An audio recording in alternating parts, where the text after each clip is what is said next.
Alright, welcome to Channelwood. As usual, I'm starting things off by loading the stage from the arrival point in neutral gravity, which conveniently always puts us a bit up in the air. Sometimes it takes a while to break out of the gameplay boundaries, but not here. So this time we get to hit the ground running. Or flying. Hit the ground.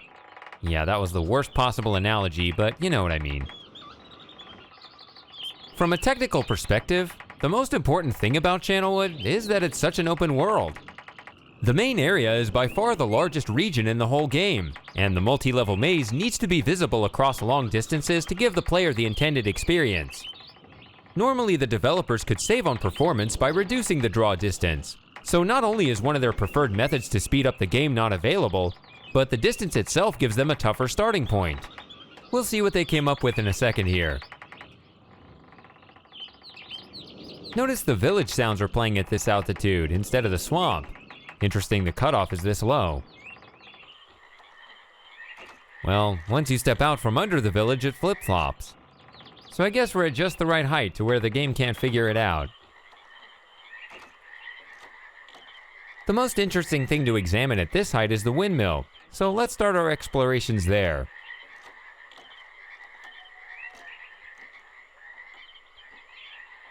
So I found this weird thing where the windmill disappears along exactly this narrow line of sight.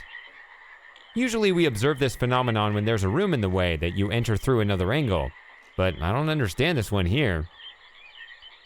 That's what makes flying around this game so interesting. They didn't seem to care what weird aberrations pop up in the 3D world as a whole, as long as you can't see them from the parts of the game they expected us to be in. I guess it's the most practical approach to game development, if not the most stable. But that means they left us with a treasure hunt. That's why we're here. And now we get a clear look at how Channelwood saves on performance. It employs two sets of textures for each landmark, a high-res one for close-up, and a low-res one for far away. I have no idea why they didn't do this on Myst Island too, instead of having buildings like the planetarium just totally disappear. Anyway, this building is weird because the low-res textures fade out completely before the high-res ones pop in. You want to know why you didn't notice this playing the game? It's because you're not tall enough to see over the rock passage while they swap it out. I'm telling you, they absolutely pushed the limits on what they could get away with for things like this. And everything's missing here because the room inside is a separate world. Which means we can do old portal tricks I've covered elsewhere in the series. This is how you explore without the clipping.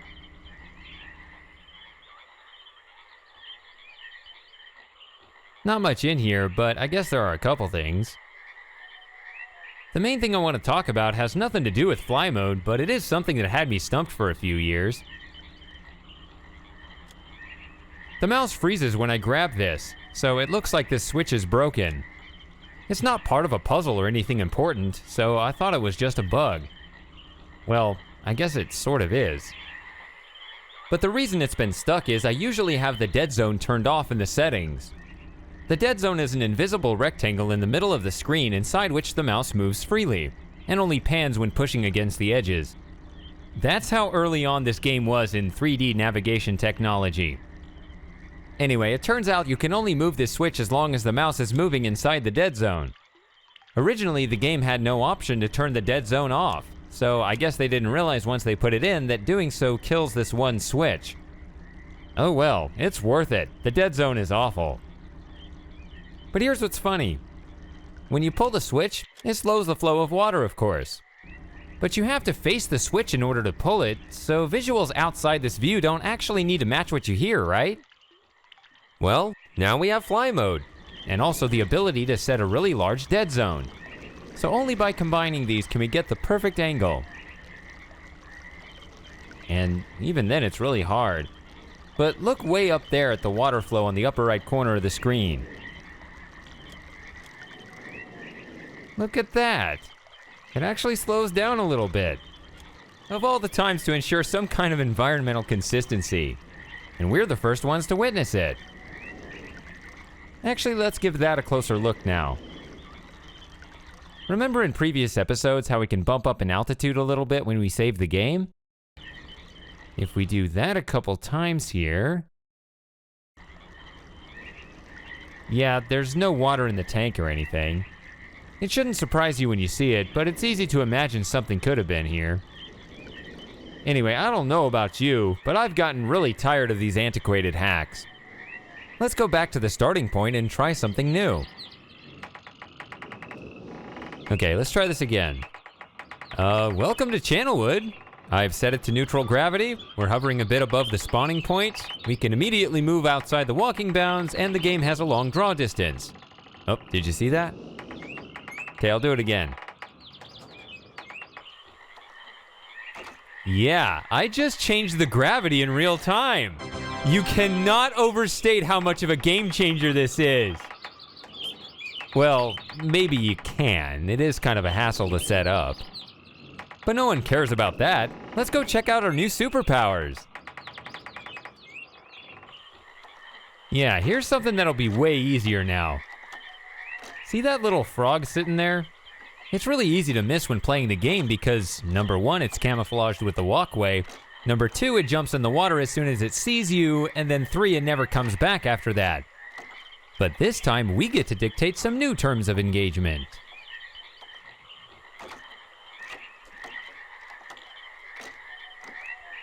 Wait for it. I have no idea why it does that. It's still underwater though, so you can't see this happen in the game. This adds a whole new meaning to a comment I made earlier in the series about dissecting a frog, doesn't it?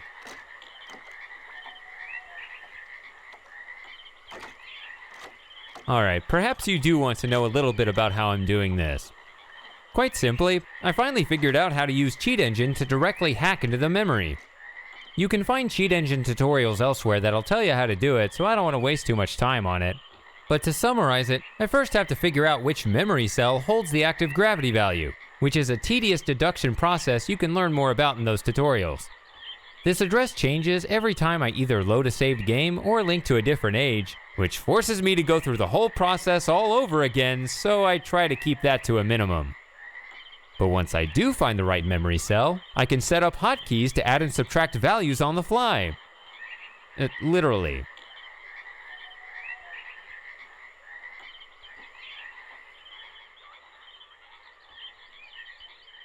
Oh yeah, I need to turn the water on here so we can see some extra stuff in the main area.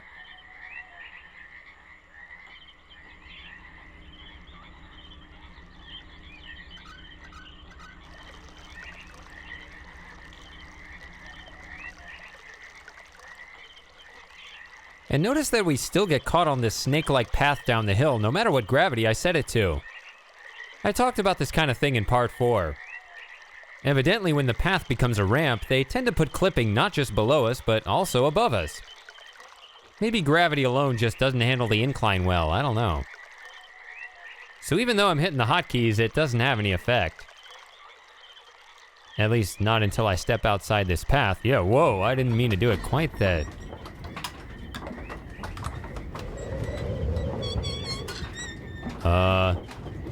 That's not supposed to be making any sounds. Something's screwy here. This can't be real. I don't trust this. Let's get out of here before... who knows what could happen.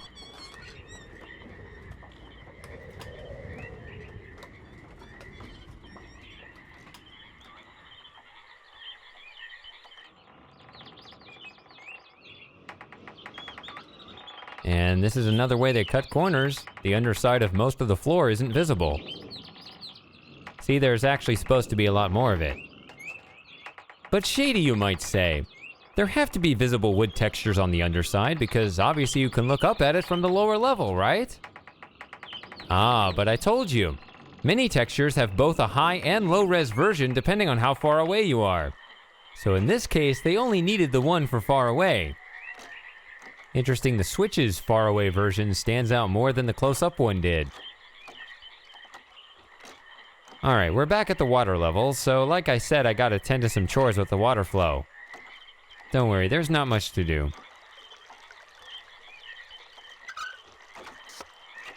That's all I need for now.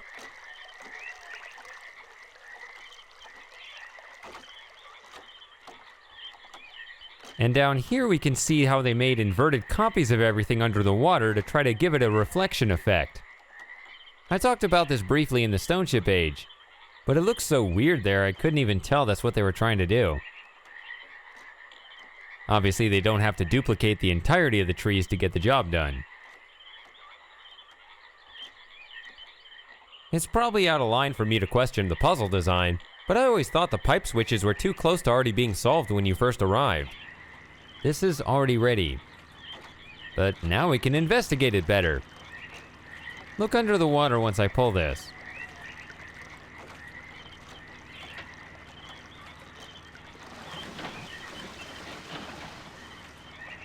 You saw how those planks spawned in way lower down to give them momentum or something. There was clearly nothing there before we pulled the switch. That's not how I would have put them in. Speaking of spawning into being, these planks now have reflective textures. And who knows why they disappear when we go down here. Oh wow, I so happened to stop it at the perfect level where they pop in and out. Oh man, this elevation's weird.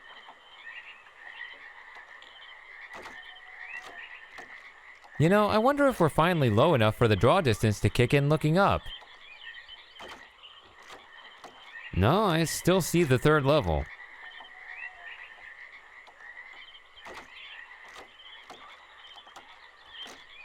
And here's the spiral staircase.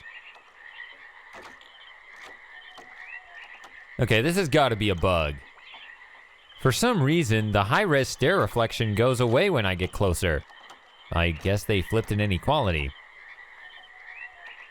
I can understand why nobody on the QA team noticed this while playing the normal game. But it also means 99% of the time you're in this age, it's always there when it's supposed to fade out and save performance. Ruh-roh. If I flip just one more pipe switch, then in normal gameplay we'd already be good to find the Myst book. See what I mean about these switches?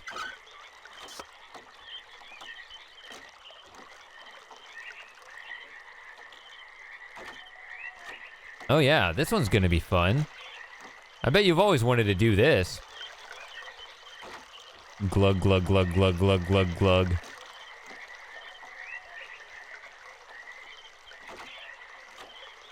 And they actually did put a water reflection in the water. How about that? It's obvious why you wouldn't know about it. This is a better angle than any you can get in the game and you still can't see it. Oh, is it another thing where it disappears like the plank Nope. The water texture just hides it. And they put just enough reflective pipe in here to make it believable from the relevant angles. So I'm sure you already know it needs to be done. It's just a question of whether I can pull it off.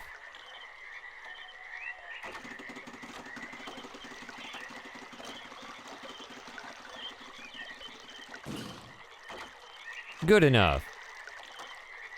And obviously there's no need for them to put actual water textures inside the pipes. So that's about all I have to show around the water level, but there's still plenty more to see. This is the tiny world that's reserved exclusively for the elevator that goes up to the Myst book. So there's not much here, but perhaps the mere fact they segregated it is the thing that makes it interesting. And since it is a separate world, that means a portal comes with it. That portal, of course, is the entrance to this place, so it's only seen from inside the elevator. You can see I put in the work to get rid of the clipping here.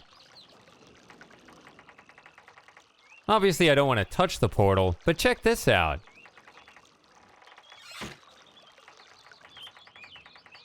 It gets narrower and much taller when the door is closed.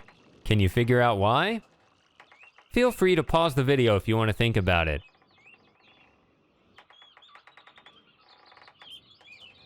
This rectangle is more or less the minimum amount of total viewing space that needs to be available while the elevator moves up and down. So when the door shuts, they replace the walking portal with one of those harmless viewing portals I can't pass through. I wish I knew a way we could send the elevator up so that we could watch it from the outside. Unfortunately, nothing I've learned about Cheat Engine helps. The game's default behavior always locks your own position to the elevator while it's moving, and I don't know any way to influence that. You may recall I mentioned this problem when looking at the Maze Runner on Selenitic? Apparently that's how it's supposed to be pronounced, so I've been saying it wrong all this time. I've been saying it wrong for 12 years because nobody ever corrected me. And it's your fault. It's your fault. And as we arrive, we get 2 new portals above and below us that weren't here before. Once you know about them, this room seems even more forlorn than it was before. Oh, and somehow the elevator brought back the clipping.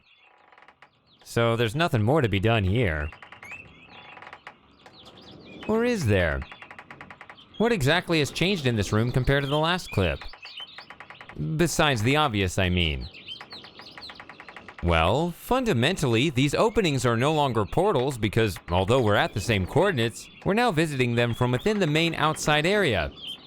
So the reason you don't see the Myst book this time is simply because the game doesn't have a reason to load it here. But let me show you something freaky. This is a follow-up to that vertical portal that looked outward from the elevator toward the larger world. Well, from out here, that same portal can be seen facing inward, as long as you're either in the shack or directly above or below it.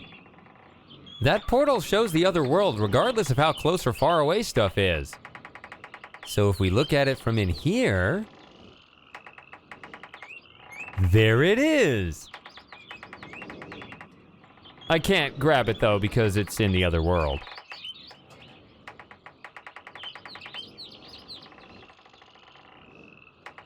Ooh, that was ugly. The game just instantaneously swaps the high and low res textures for this hut. Pretty sure this is not the normal behavior, but we can compare it to another one anyway. Let's see how this one looks.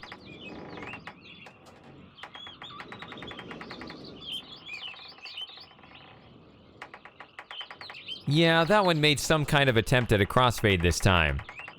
It's still not entirely subtle though. The contrast is still pretty extreme, and it's doing lots of things with a bunch of textures at once. I remember in Atris's journal about Channelwood, he talked about how he met the leader and the old man in a really large, impressive hut. But I don't really see that here. There are smaller and larger ones, but not one major mega hut. Now if you look at his map, he does show a big one among the extra huts that don't actually exist, but that map puts it about right here. Which is weird because there aren't any trees out here to support those huts either. So I don't know what he was talking about there. I don't think the upper level was built until Sirrus and Achenar arrived later to conquer them, so I don't think that's where the hut would be either. Maybe once they took over, Sirrus and Achenar ordered the old leader hut be destroyed. Now that would make sense. Maybe that hut was right here, where the elevator is now. Seems about the right amount of space, and we know at the time they didn't have these elevators. They used to use rope ladders back then. Oh, and there was something else in the lore about how the old man threw himself off the upper level onto the walkway down below.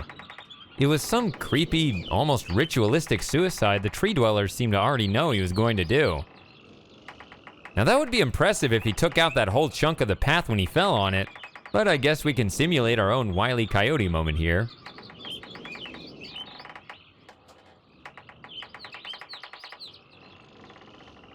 Well, if he did land over there, he would have had to throw himself off pretty far. And to do this kind of damage, he'd have to shoot himself out of a down-facing cannon. But if I'm reading the journal right, I don't think that's what happened. Yeah, I don't know why, but occasionally the water does that. Maybe a timer variable has to reset or something, I don't know. Anyway, from the journal, it sounds like the tree dwellers dragged his dead body over to that spot, then cremated that whole part of the walkway. I'd like to know where he actually fell, but unfortunately I don't. Oh well. And we're back at the water. Which may seem pointless, but now that we're looking at the upper levels, pay attention to the fact these tree trunks are all roughly the same size. Not really noteworthy by itself, but just hold on. Also, maybe you noticed the swamp sound isn't playing, but that's just because the sound breaks when I get rid of the clipping the way I did. Anyway, look at this little nook that starts from this elevator and traces inside the path that goes over to the windmill. Yes, this is where the frog was. But you'll also see this space is dominated by 3 large trees. You can see how much bigger they are than the ones surrounding them. So do these trees mean anything significant? Well, I don't know, but they just so happen to be the 3 trees that support Sirrus's House of Luxury. And pay no attention to the obviously broken window. We'll look inside the cabin later. What's important for now is that this is where the door is. There is only one door to this building. The door has to be on this side because that is where the path is. Why am I saying such silly things? Well, right now you're looking at the high-res textures for all the walls of this building. But let's see what happens when the crappy version kicks in. Suddenly we have something here that doesn't quite belong. Or perhaps this is the suicide building after all. I already noted on Stoneship how Sirrus likes to have his quarters right in the middle of where all the action is. But now that we have a bug on our hands, we're faced with a very serious question. Is this phony door visible from normal gameplay? It is well worth our time to go out of our way and find the answer.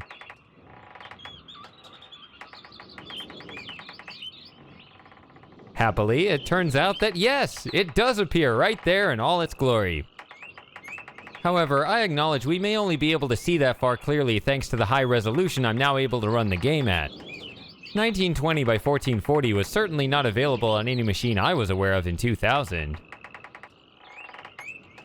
And while Sirrus enjoys his status towering directly above everybody, Akinar once again takes on the reclusive lifestyle in some remote location.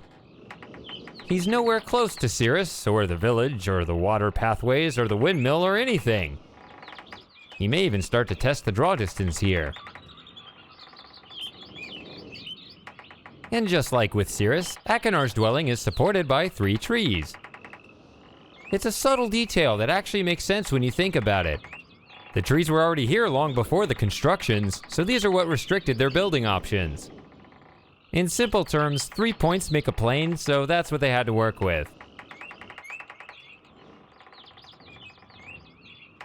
Meanwhile, back on the technical side, it turns out Akinar's room is so simple, and also full of holes, that it was better to just integrate this room as part of the main world, instead of doing the usual portal thing. And they also didn't bother to fully render these 2 walls because they never expected anyone to be able to get this angle on them. I guess they played it safe with this one. Oh yeah, and that was not the end of the story regarding Akinar's status in Channelwood. Sirrus may have had the thickest trio of trees, yes. But if we get right in line with this glorious, blurry, pixelated leaf, we can establish once and for all that Akinar owns the tallest of the Channelwood trees. Yes. It just barely edges out these trees being used as supports for the path down below. And also one of Sirrus's trees. So he's got that going for him. But he also has this second building to his name. This one's actually a triangle because he's smart. So now let's take the tour of his butcher shop. Of course, this is not how you're supposed to do it. Which way do we want to go in here?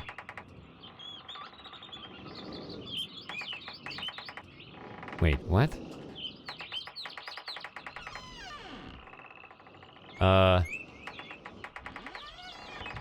You know, I really try to keep my technical explanations up with these quirks, but sometimes I just have no idea.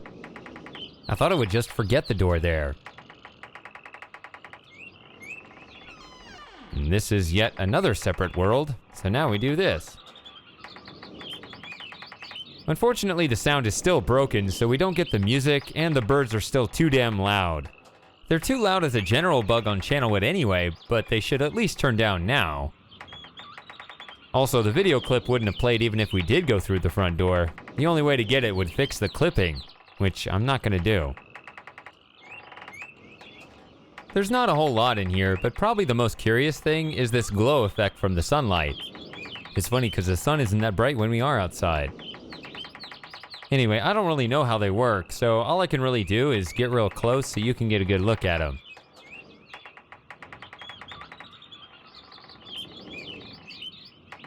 And the other thing here, of course, is Akinar's super fun claw toy of doom.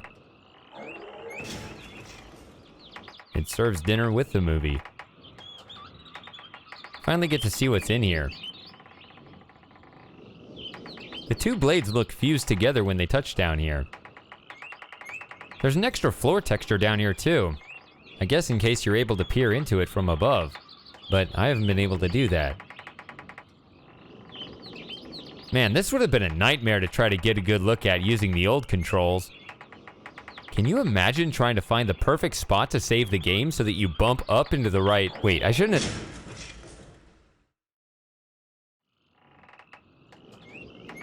Alright, now let's go back and give Sirrus's place the examination it rightly deserves. You can see how only that one wall has the fake door.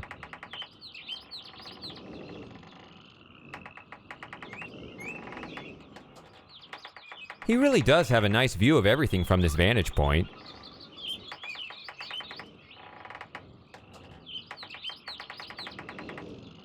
I couldn't tell you why the only thing that loads in here from the outside world is this one drawer.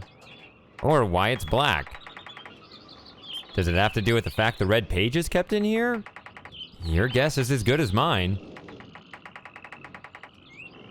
Alright, now let's go see how all this looks from the inside world.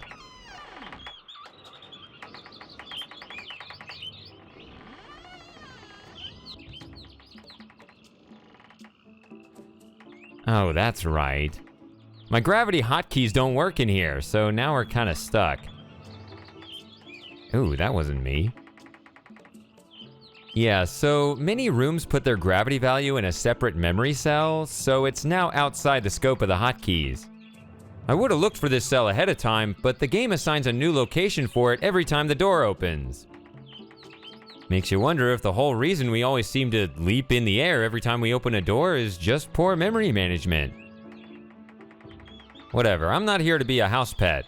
So I'm gonna have to take a quick break here to find the new memory cell. Right, sorry about that. But now we're in business once again. By the way, it's funny how the clipping catches you by the neck down here if you fall below the standard elevation. Fortunately, it's easy to escape the clipping in this room because this time they didn't put clipping on the ceiling. That was a problem in Stone Ship. Speaking of Stone Ship, that was the first place we observed this weird phenomenon where these zoomed-in objects suddenly pop up in the portals. You may have noticed this in a few places here on Channelwood as well. I had no idea what I was seeing before, or why it only happens when we're outside the normal boundaries, but now I think I have a pretty good explanation. The logic is built on the precise way the game calculates what you see in any given direction. For any line of sight, the universal instruction is to always display the object closest to the viewer. So I see the bed instead of the floor underneath it because the bed is closer. Obviously. Now the portal works the same way, except it just gives the extra instruction to borrow from the alternate world when figuring out what the closest object is. The key here is that, like I said, it chooses the object from that world closest to the viewer, not the portal. So what we're seeing is exactly what we would see from this spot if we were in the outside world, just now in this tiny window. That's why we saw the Myst book earlier. The fact it was in front of the portal didn't matter. Whatever's closest in that other world, that's what you're gonna see. So like here we're looking at the exterior of the window close to us. That's the wall next to it. And this is one of the trees on this side of the cabin. So that's nice to have that mystery solved.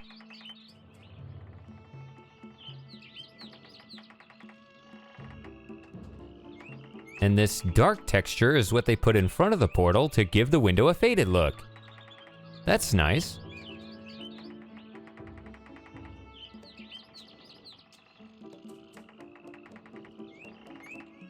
Now that's supposed to be the marker switch clue, but it looks like only the shadow is loaded while the drawer is closed. So let's see if I can get the angle to show the old switcheroo. Might be tricky here.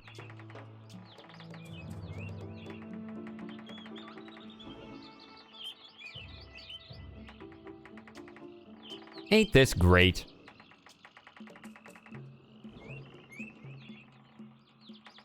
Alright, so that's about all I have to show flying around Channelwood. Cheat Engine really saved the day. It would have been a nightmare to try to cover such an open 3D space using the older methods. Oh, what the heck. Let's celebrate! After what I've accomplished, I'm feeling pretty good right now. Let's have a go at this party stash. I'm sure Sirrus won't mind. Cheers!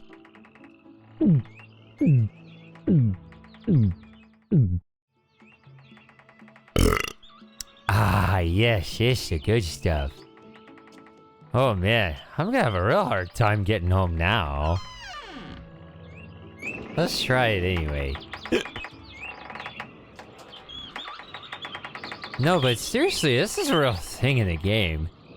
In the win-init.dat file, you can change the line first-person dead center to first-person drunken mode. And it makes the mouse make me look around all slowy. Now, just so you know, I'm seeing double right now, but the game doesn't actually make you see double, so you're probably not seeing double. But just so you know, I'm seeing double right now, just so you know.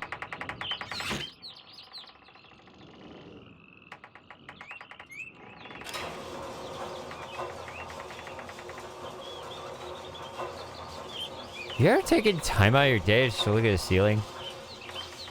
Actually, it's just because they won't let me control the mouse right now. Now, you think I'm messing with you, but I'm showing you really important stuff right now. Look at that way over there. That's where the Myst book shack thing is supposed to be, right? Can you see it? No, you can't see it because it's outside of draw distance right now. But watch this. Also, look at the sky. It's just like a really bland white gray something. That's important too, because all this is gonna change when we go downstairs. And now the real adventure begins. Yeah, so those things always change when you go up and down using the right ways. But I got around it earlier when I was clever by flying and stuff. Oh no, I think I'm going to be sick. Why does the world only spin in circles after I drink? Such a coincidence. Come on, it's not that whoopsie daisy. Get up, me! Jeez. Taking the stairs was a bad idea. How does Sirrus do this? Oh, I hear the swamp. Finally, that's all over with. See, the sky is like a bluish tint now. Go back and look at all the earlier in the video. Heck, go back and look at all the times you've ever seen realMYST, and you'll always see two different colors for the sky here too. And when we look over this way, see, the Myst book is right there, all obvious. That doesn't make any sense. It's farther away now because we went downstairs. So the downstairs has a bluer skies and a longer draw distance. This game is drunker than I am. Let's get out of here.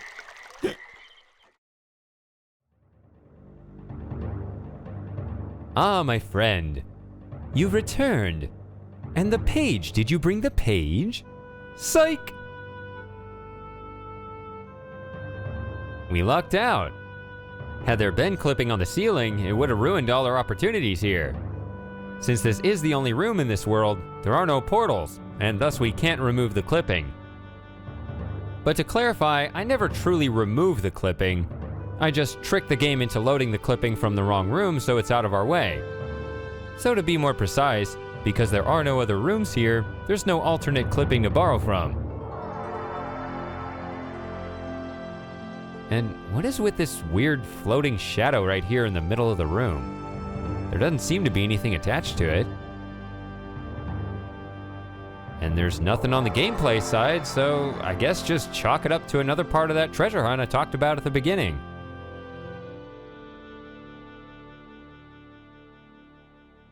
Now, when you explore this room in the regular game, there's some clipping right here in front of the steps that prevents you from getting to these alcoves. I've always wondered why they did that, as if there was something back here they desperately didn't want you to access.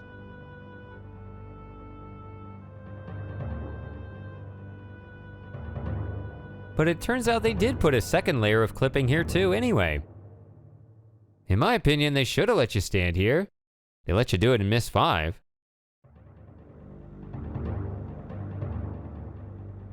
Aha! Back here it exposes the old problem where the lights shine through the wall textures. Maybe that's why they put in that barrier. That's a lazy solution. Now, if they did let us back here, we'd have been able to start stumbling and fumbling over the rocks in this pile. Maybe that shouldn't be a thing in the main game after all. Well, I guess if you forgot the page maybe, and are as desperate to escape as Atris once was, I'm probably overthinking it. As incomplete and broken as everything looks back here, there's something strangely aesthetic about it.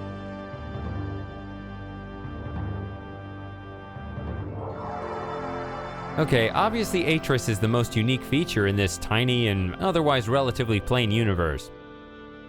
So I bet you're looking forward to examining him. Although, perhaps not from this angle. It's alright. There's nothing to worry about because he's really just a literal sock puppet. Wait, is he fixing Riven or singing some whiny country song? What you writing there, buddy? Nothing. He's out of ink. A very sad way to doom Riven and the entire Myst universe.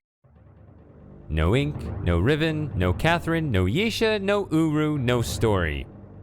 I'm a bit surprised no one anticipated this would be an issue. I guess being a sock puppet would mess things up too. Oh well, that's not my problem.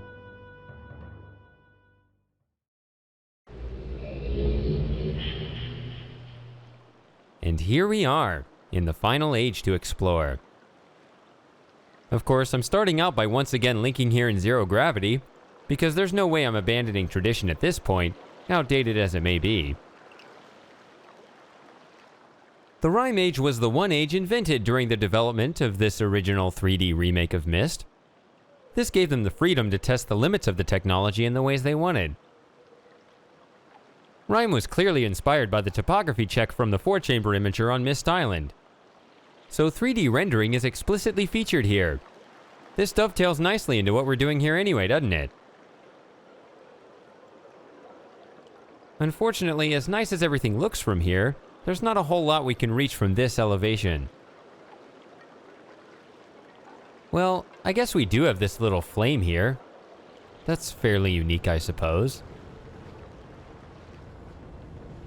It disappears from this side. Okay, but does that count? I mean, it's not like they really needed this thing. That was dumb. Yeah, I didn't have the hotkeys on in the last clip because I have to tab out after loading in order to set it up.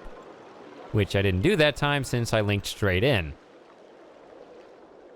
Now I do have it set up now, but there's a weird reason I'm not flying yet.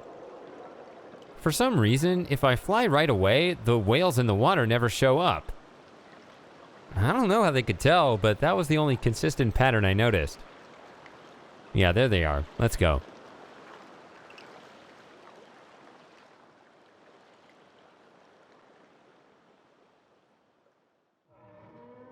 Unfortunately, the ambient sounds fade out this time when we leave the gameplay area.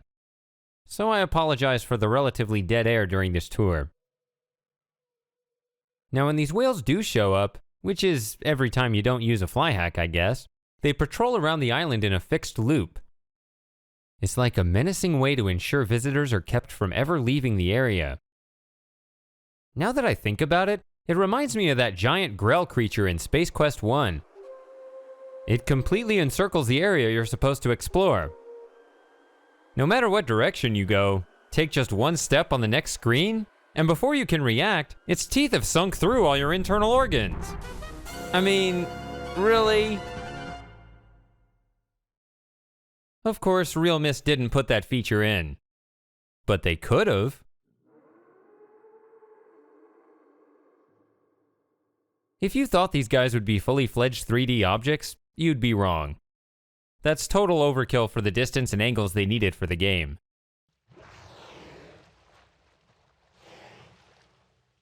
And yeah, they're whales, not sharks.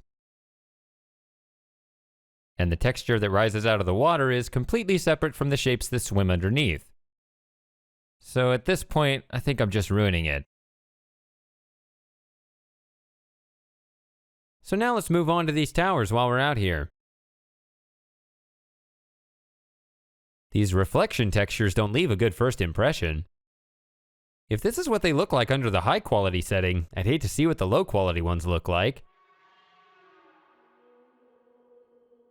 As for the towers themselves though, it's nice to see they put such a solid amount of detail in for objects that were only supposed to be seen from far away. However, many of these textures are partly transparent. I wonder how much performance that saved. The mountains out here do the same thing, so I assume it's all part of the same effort.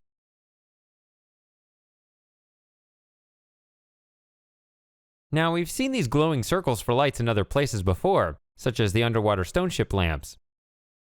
But we haven't seen them doubled up like this. Maybe it's a trick that creates a certain look from far away. Although I figure it would be just as effective to use those single textures that always face you. I wonder why they didn't just go with that. Or maybe they did go with that. Why are they so consistent at being so inconsistent? And the light texture is slightly in front of the pole. That's why the pole pops out from the backside. Now, one thing I really wish I could do would be to set off the electricity in the towers while flying out here. But just like with the elevator on Channelwood, if there's a way to hack it with Cheat Engine, I don't know what it is. So unfortunately, we won't be doing that. Now that I've said that, this would be the perfect time to surprise you and set it off. But seriously, I don't know how to do it. So it's not happening. I'm sorry. And there's that semicircle moving on the horizon again that's created by the draw distance. Saw that in Stone Ship too. Man, it really is a long way.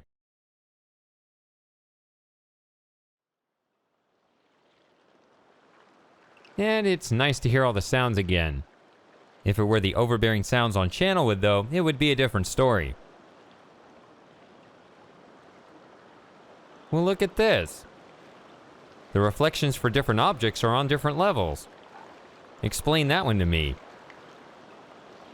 See, you got this little ripple effect where the column flips around, but the point at which the pipes reflect is a little lower. And then the level at which they put the ice fragments is lower still, and the actual water is even lower than that. Is this a master plan going for the perfect illusion from the walkable areas? Or is it just laziness? The world will never know. Someone's gotta explain to me though why these transparencies are a good idea so close to the main area. From down here we can even see this giant blue cube through it. We've seen cubes in a few other places in the game. I remember a tiny one on Myst Island and a larger one on Stone Ship, but I think this is the largest one we found so far. Now don't quote me on this, but my understanding is that these are basically dummy objects that occasionally programmers need to reference when writing the code. All I know is, this one's got clipping. That's my level of understanding.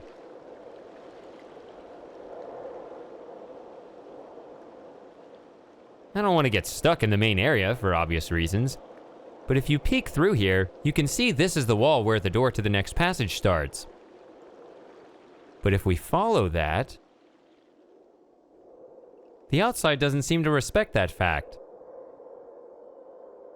There's a bit too much of a gap here. You may even get an angle on that from the normal game, but now it's a bit more definitive. Now if the roof did this, then perhaps it would have been a bit more convincing. But that's just where the Myst book is, so here it doesn't mean anything. But I will give them credit when it comes to the passage itself. You may recall in part 1 when I was flying around Myst Island, I noticed how all the proportions were wrong when looking at the tower from outside. Both the tower itself and the travel distance to it were too small. Because of that, I was concerned we might have a similar problem here. So I stepped off the distance inside the passage and compared it to the distance out here. Kind of the way I measured the position of Sirrus and Akinar's rooms in Stone Ship. I only made a rough approximation, but I can say that if the proportions aren't accurate, at least they're really close. So that made me happy.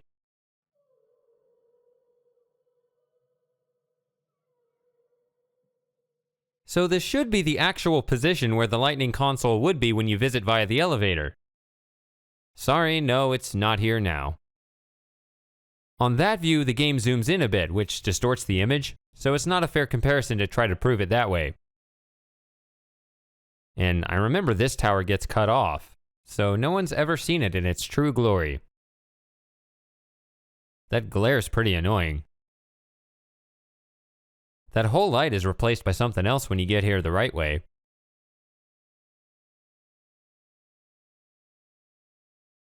And the observatory does have a backside, despite the fact you never see it. However, the mountain itself does not. So much for porting the entire topography map over. Now we know the crystal room just floats over the water.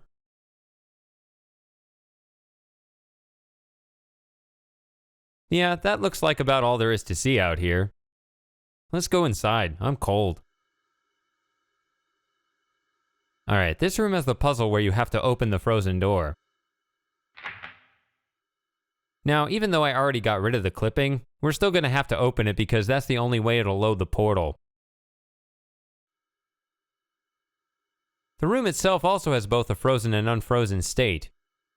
In the frozen state, they made the unfortunate decision to put the icy textures right on top of the normal ones, which is what causes this janky effect on the walls. Maybe they had to do it this way, but it's still ugly. Anyway, solving the puzzle takes 2 steps. Obviously, you have to turn on the furnace. But the crux of the puzzle is you also have to close the door. I had to close the door in advance because the game changes the gravity memory cell for some reason when you do that. Also, I want to stay away from that part of the room since the clipping's over there.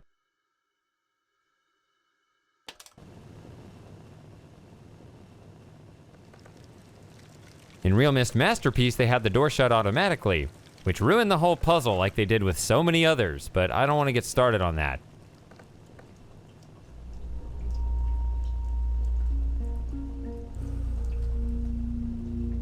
So as the janky, icy textures see themselves out, the floor appropriately introduces a reflection. It's actually a portal to a similar-looking but separate inverted room. Unfortunately, it's just a window we can't actually use. And the stone floor became partially transparent to accommodate. Now, I would say I've learned my lesson about staying away from the fire, but this time I remembered to put on my thermo weave underwear, so I'll be fine.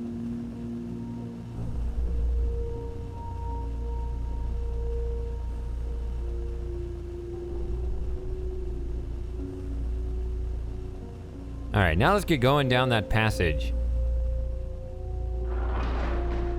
There we go, that's the old portal jump we all know and love. What? Let me in. This passage and the elevator shaft have very strict clipping. It's a good thing I'm able to leave it behind in the outer world, or else we'd have a really bad time. Don't even need to open these.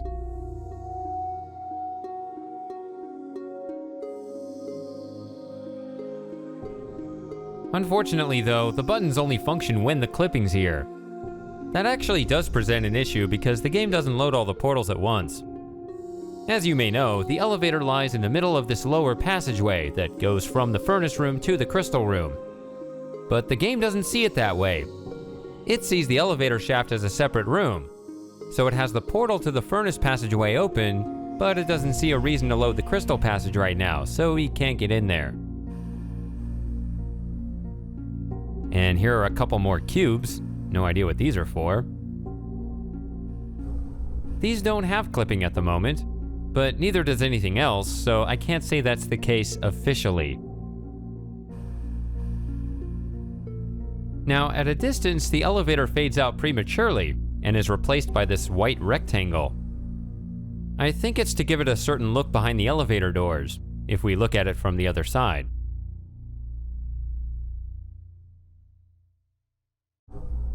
Sure.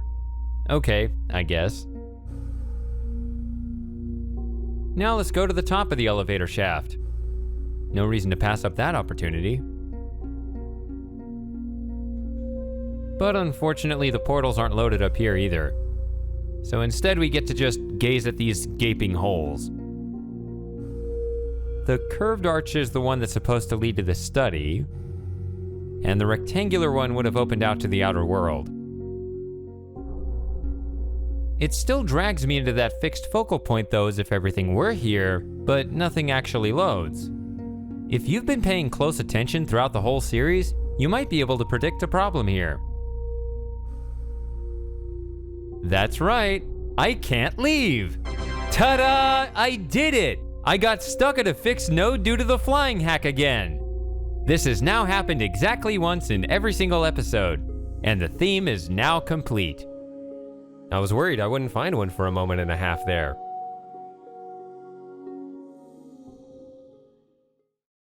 So there are two different ways to fly hack your way into the study. I couldn't decide which one I wanted to use for this video since each has its advantages, so I'm just going to show you both if that's alright. The first one you see here is what you get when you just bludgeon your way past the tight clipping after taking the elevator up here. Trust me, it's insanely difficult to do, and I'm not even sure at this point how I pulled it off. So because the clipping is so strict, I really need to make sure I don't re-enter the room. There's a small bit of floor clipping back here, but that's alright. What I want to show you is there's a hole in the desk that only shows up from back here. Look at how it reacts with the chair. It still uses the texture of the desk, but outlines it in the shape of the chair. It's astonishing to me that we'd find a whole new kind of effect we've never seen before this late in the series, but here it is. It's always here, so either method shows it, by the way. They also didn't bother setting a distance limit when picking up the journal, so I can pick it up from wherever. I guess the study's so small they didn't feel the need to worry about it. It's just strange to me how this exposes there isn't really a standard distance for this kind of thing. Alright, now I gotta leave and be really careful in doing so. It's still the same technique I talked about way back on the mechanical age, it's just quicker now that I have the hotkeys. There we go. And I still need to be careful about not getting stuck on the view looking outside too. If I get too close now, I'll just get stuck staring at the back of the elevator. Other than that, the elevator doesn't make a difference.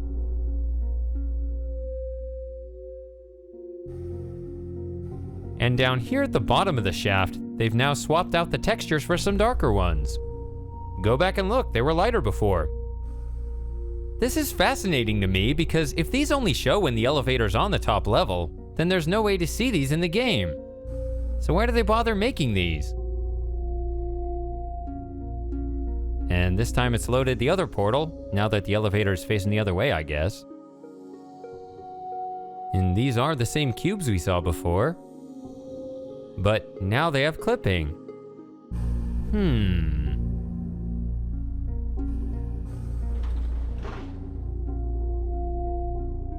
That was only weird because the elevator's on the other level. But from a programming standpoint, it actually makes sense if you think about it. Now here's the second method. Of course, the first thing that stands out is the crystal room music is playing. That's because I confused it into thinking that's where we are, and that's one of the potential side effects. What's nice about this method is this is a true no-clip. I can fly around freely. The trade-off is it takes away the interaction. I can't pick up the journal anymore. And we have some more flickering textures on the walls, but I don't have a straightforward explanation this time. That might be a second lighting texture or something. I still have to be careful about not getting stuck here. If you're wondering why I'm not showing a clip with the elevator facing outside, it's because I couldn't find a way to break outside the tight clipping in that state. So I have nothing to show there. I'm sorry. Now here's what I like about this method. This is the only state I've found in which both portals on the same floor are open at the same time. So this is the one way we can get a look at the whole passage at once.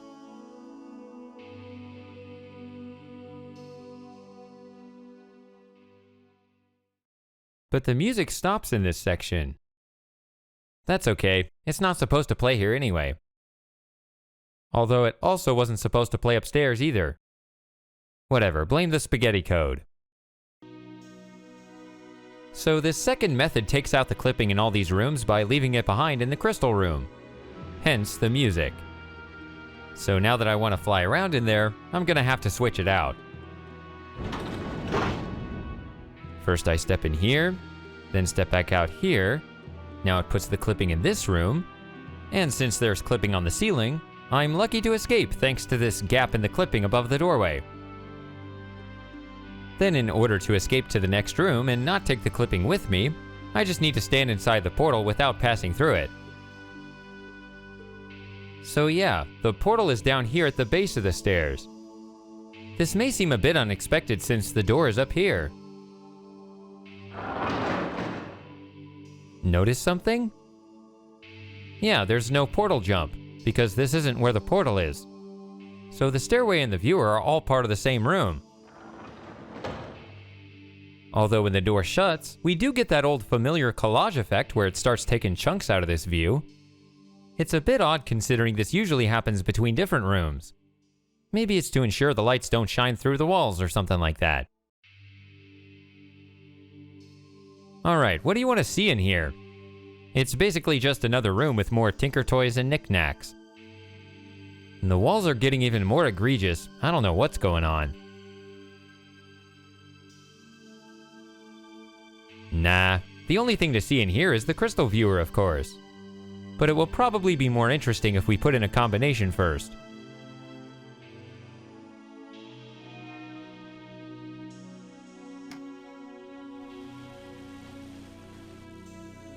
Doesn't matter what I put in, but might as well. So now let's get a closer look.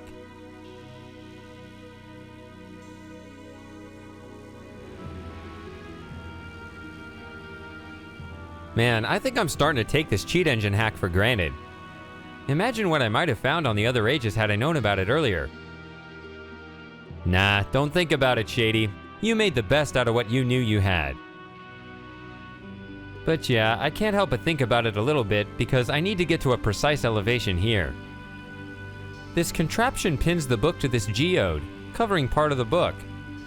What's going on in there? Underneath the contraption, we find that all roads lead to 8-bit Channelwood. So I guess this video has now gone full circle. I would think the ideal image would of course be a miniature of the main screen. And if that's not possible, I say just make sure the contraption covers the whole panel.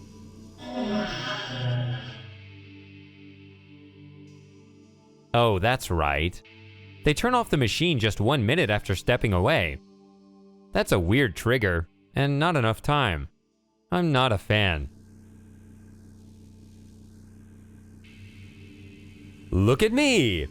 I'm flying around in the modular age. Shady, you are so clever and handsome. How did you pull this one off? I didn't. I did turn off the static though, for reasons you'll see in a moment here. Well, this is the last room, so we're basically done flying. So as a bonus, I'm going to reveal some secrets about the crystal viewer now. Overall, there are 4 types of images you can pull up on the viewer. The first is simply to enter the code to Riven that Catherine put on the desk right here. So that one is certainly the most basic. Actually, it's... well, just hold that thought. The second thing you can do is pull up this modular age.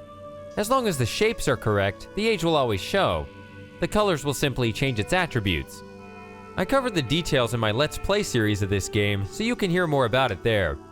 But I'll play around with it here too, just to keep something going in the background. The combination for this is found in Atris's journal upstairs, with the slightly added difficulty that the last symbol is marred by a coffee stain. The journal also explains how the crystals don't actually change the age, but rather view into different ages that just look similar. In my opinion, that makes this an essential exhibition for the story.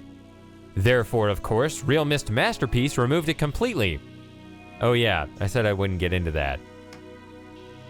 The third thing you can do is access the Cyan Faces Easter egg. I can't show it now because you first have to activate it in the furnace room, and once you do, it only stays active for about 4 minutes. I covered this in my Let's Play series too though, so again you can check there if you want to see it in action. Because it's an Easter egg, there are no clues in the game as to how to go about it. However, there were some clues leaked on the internet by a fictional character named Spider. The original clues are long gone, but hopefully they're archived somewhere.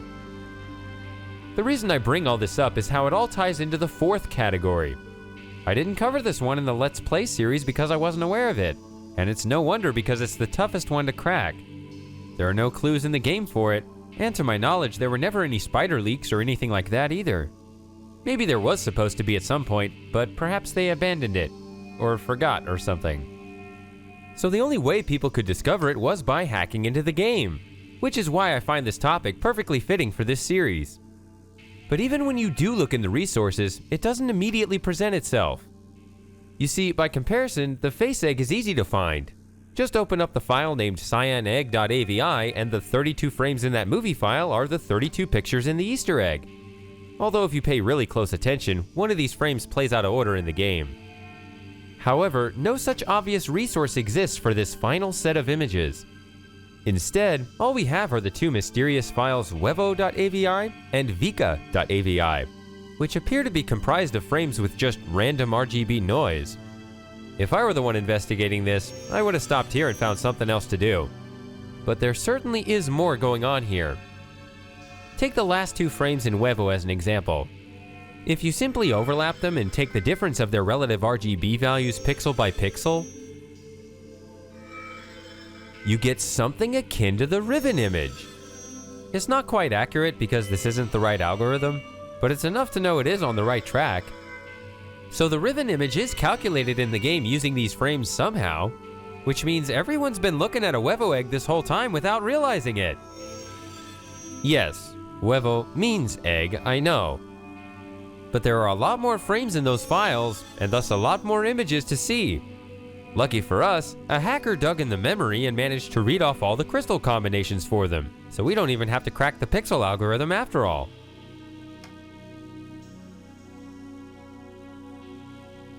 Unfortunately, the images are quite vague, so even with the static off, we're going to have a hard time because of the projector glow.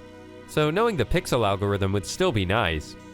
I'll compare what we get to the best renditions I'm aware of, even though the algorithm they use isn't 100% perfect either.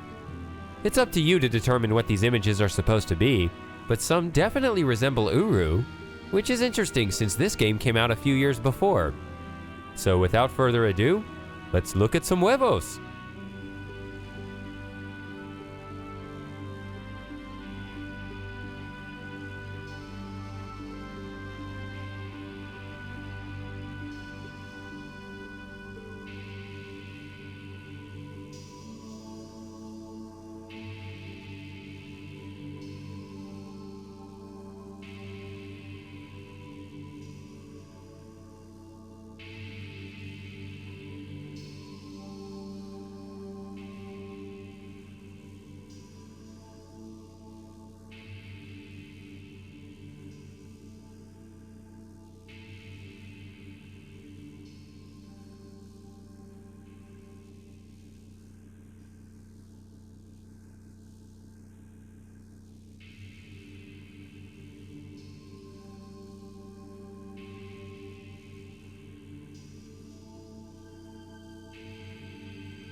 See, this is how I know that approximation on the right isn't accurate.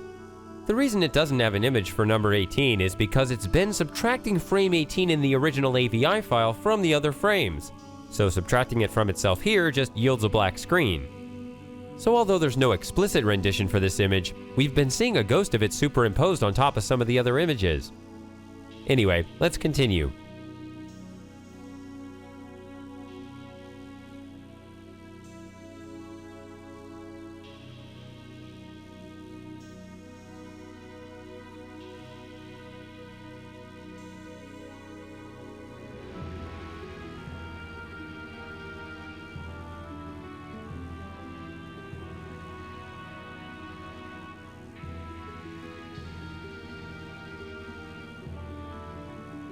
What's worthy of note about Vika is that all the images are reached just by toggling the first crystal here.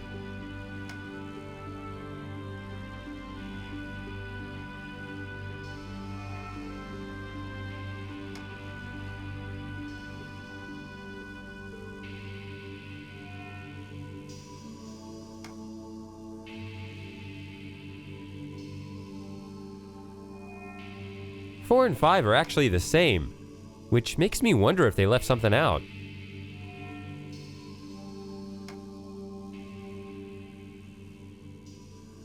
And that's the last of the Vika images.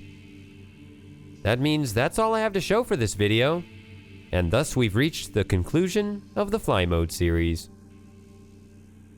I know it's a bit late.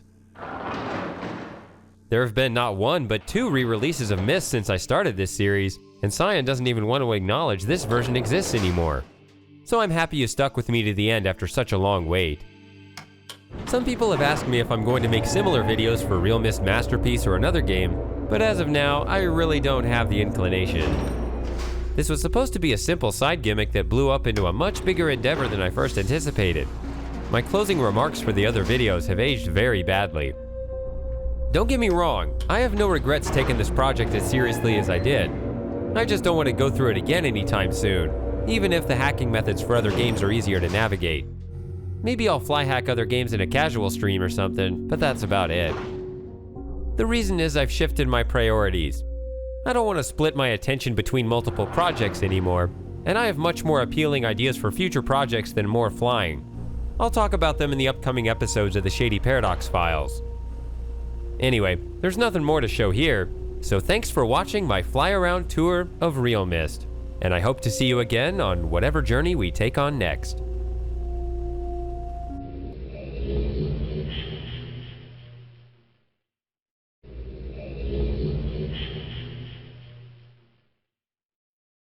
Huh.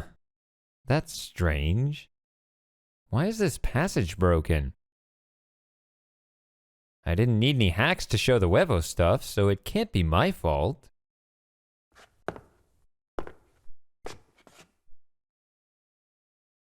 Did they really never test linking to Rime with the bookshelf open? 'Cause that's all I did. They didn't even load the sounds in here either. That's not helping. Creepy. Oh well, it's probably not a big deal. I'm sure I can fix it just by pressing the— oh shit! Whoa, whoa, whoa! Ah!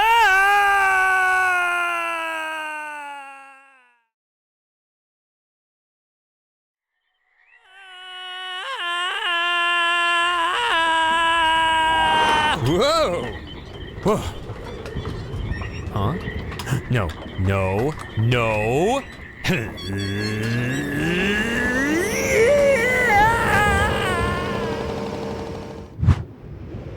Whoa. Whoa, whoa! Oh. I want to get off! How do I stop this thing? Ow! Whoa.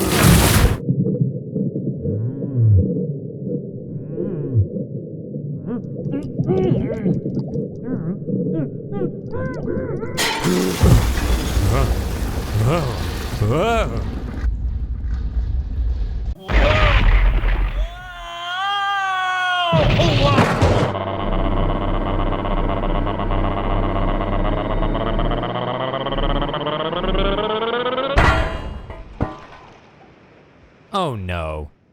No! No!